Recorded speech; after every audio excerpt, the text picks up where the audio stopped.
বরবটি গাছের মারাত্মক ক্ষতির কারণ হতে পারে কাঁঠালি পোকা।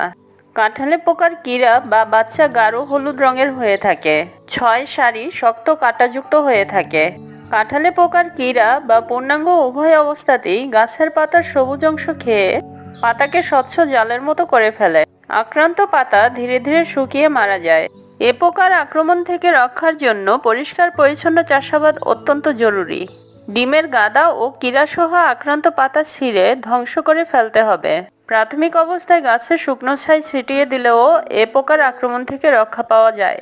আক্রমণের মাত্রা বেশি হলে প্রতি লিটার পানিতে ডেনিটল বা ট্রিবন 1 মিলি বা সুমিথিয়ন 2 মিলি বা 7 গ্রাম মিশিয়ে ভালো করে গাছে স্প্রে করে দিতে হবে। নিয়মিত বাগান পরিদর্শন করলে রোগবালাই ও পোকামাকড় দমন সহজ হয়।